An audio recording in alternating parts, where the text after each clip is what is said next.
কলকাতার বিভিন্ন পুজো মণ্ডপের ছবি যখন দেখাচ্ছি তখন হাতিবাগানের অন্যতম পুজো মণ্ডপ নলিন সরকার স্ট্রিটের ছবি তো দেখাতেই হবে। সেখান থেকে উজ্জ্বল রয়েছেন আমাদের সঙ্গে।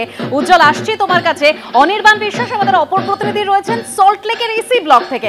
অনির্বাণ, তোমার কাছে যাওয়ার আগে একটু উজ্জ্বলের কাছ থেকে ঘুরে আসি, কারণ নলিন সরকার স্ট্রিট মানেই এক থিমের আধুনিকতা তো থাকছে, এবং সেই থিমের পুজো দেখতে কতটা ভিড় এখন উজ্জ্বল? দেখো, কাতারে কাতারে মানুষ, যদিও এখানকার যে স্পেসেসটা সেটা কিছুটা হলেও ছোট, এবং তারপরেও কিন্তু এখান থেকে প্রচুর মানুষ প্রায় আধ ঘন্টা 40 মিনিট অপেক্ষা করে তারা ভেতরে ঢুকছেন। এবং এবার তাদের যে প্যান্ডেল এবং তার যে মাদকতা, প্রথমেই বলি সলিল চৌধুরীর 100 বছর, এবং সেই কারণে এখানে প্যান্ডেলে বাজানো হচ্ছে সলিল চৌধুরীর শুধুমাত্র সুর, এবং সেই সুরই কিন্তু একেবারে বেঁধে দিচ্ছে যে এবারের প্যান্ডেল, এবারের লাইট, এবারের তাদের থিম কি হতে চলেছে। দ্বিতীয়ত, এবার তারা তৈরি করেছেন স্ট্রাগল ফর এক্সিস্টেন্স। এটাই হচ্ছে তাদের পুজোর মূল থিম, অর্থাৎ লড়াই করে বেঁচে থাকা। যারা লড়াইয়ে থাকতে পারবেন তারাই একমাত্র বেঁচে থাকতে পারবেন, না হলে আস্তে আস্তে বিলুপ্ত হতে হবে। ডারউইন থেকে শুরু,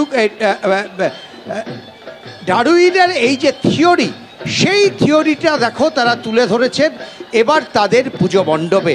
এমন অনেক প্রাণী ছিল যাদের শক্তি, যাদের বল, তারা কিন্তু একেবারেই অনেক বেশি শক্তিশালী ছিল, মানুষের থেকে তো মানে কয়েক গুণ শক্তিশালী বটেই, কিন্তু শেষ পর্যন্ত তারা টিকে থাকতে পারেননি। কালের নিয়মে তারা বিলীন হয়ে গেছেন। ফলে স্ট্রাগল ফর এক্সিস্টেন্স এটাই কিন্তু তাদের এবার ভাবনার মূল থিম। কীভাবে সব কিছু পরিবর্তন হয়েছে, কিভাবে আস্তে আস্তে কালের নিয়মে সবটারই আস্তে আস্তে পরিবর্তন তৈরি হয়েছে, এটাই এবার তাদের পুজোর অন্যতম থিম। দেখো, এখানকার সমস্ত বাড়িগুলো তারা কিন্তু তাদের মতন করে তৈরি করে নিয়েছে, অর্থাৎ শুধুমাত্র প্যান্ডেল না, এই ছোট্ট রাস্তার দুধারে যে বাড়িগুলো রয়েছে সেই বাড়িগুলোকেও কিন্তু তারা থিমের সঙ্গে সামঞ্জস্য রেখে সাজিয়েছেন, এবং এটা দেখার জন্য প্রচুর মানুষের ভিড়।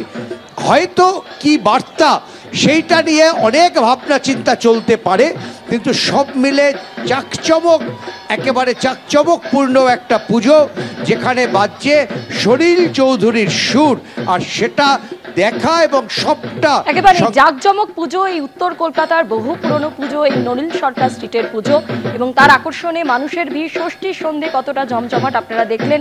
অন্যদিকে ইসি ব্লক সল্টলেকের ছবি আপনাদের সামনে তুলে ধরবো। সরাসরি আমাদের প্রতিনিধি অনির্বাণ বিশ্বাস আমাদের সঙ্গে রয়েছেন। অনির্বাণ, এখানেও আমরা প্রতি বছরই দেখি অনেক নতুনত্ব অপেক্ষা করে থাকে, এবার একটি কি আকর্ষণ রয়েছে? দেখো, ইসি ব্লক রেসিডেন্ট অ্যাসোসিয়েশন তাদের প্রাক সুবর্ণ জয়ন্তী বর্ষ অর্থাৎ 49তম বর্ষে এসে তারা এবার তাদের বিষয় ভাবনায় ফুটিয়ে তুলেছে নীড়, অর্থাৎ কিভাবে জল সংরক্ষণ করা যায়। জলকে কেন্দ্র করে গোটা পূজা মণ্ডপ সেজে উঠেছে, এবং তুমি দেখতেই পাচ্ছ যে মাটির ভাঁড় থেকে শুরু করে পাতকুয়ো বাড়ানোর যে সাইড ওয়েল থাকে সেগুলোকে ব্যবহার করা হয়েছে, এবং তুমি দেখতে পাচ্ছ যে প্রচুর আলোর কাজ সাজি রয়েছে গোটা পূজা মণ্ডপ জুড়ে। এবং এই যে পূজা মণ্ডপ, সেই পূজা মণ্ডপ কিন্তু একটা পরিবেশ বান্ধব বার্তা তারা পৌঁছে দিচ্ছেন, যেখানে তারা বলছেন যে জলের অপচয় নয়, জলকে বাঁচাতে হবে। গোটা পূজা মণ্ডপ আমরা দেখছি যে জল এবং মাটির হাড়ি দিয়ে তৈরি, এমনকি যে পূজা মণ্ডপের যে মূল মণ্ডপ, মাতৃমণ্ডপ, সেগুলো কিন্তু ভাঙা মাটির কলসির টুকরো দিয়ে তৈরি করা হয়েছে।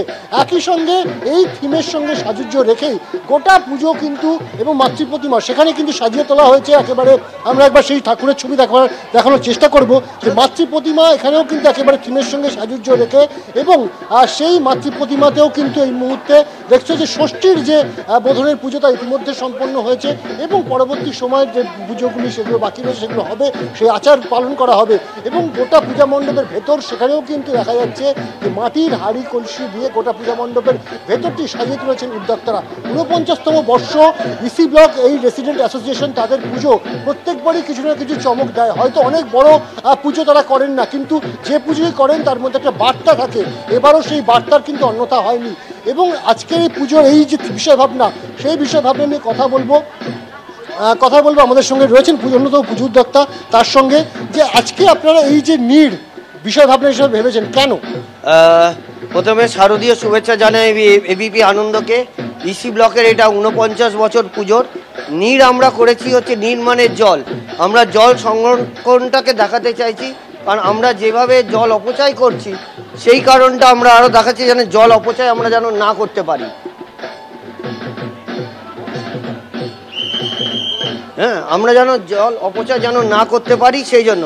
আর আদিমকালে আগে এরকম এসি ছিল না, ফ্রিজ ছিল না, তারা জল সংগ্রহ করতে কিন্তু এই বিভিন্ন হাঁড়ির মাধ্যমে। অর্থাৎ সেই জল সংগ্রহ এবং মানুষকে একটা বার্তা দেওয়া, পরিবেশ বান্ধব বার্তা দেওয়া, এটাই কিন্তু মূল থিম হিসেবে তারা বেছে নিয়েছে এবং একেবারে থিমের সঙ্গে সাযুজ্য রেখেই কিন্তু মাতৃ প্রতিমা তৈরি হয়েছে ইসি ব্লক রেসিডেন্ট অ্যাসোসিয়েশনে। ধন্যবাদ অনির্বাণ।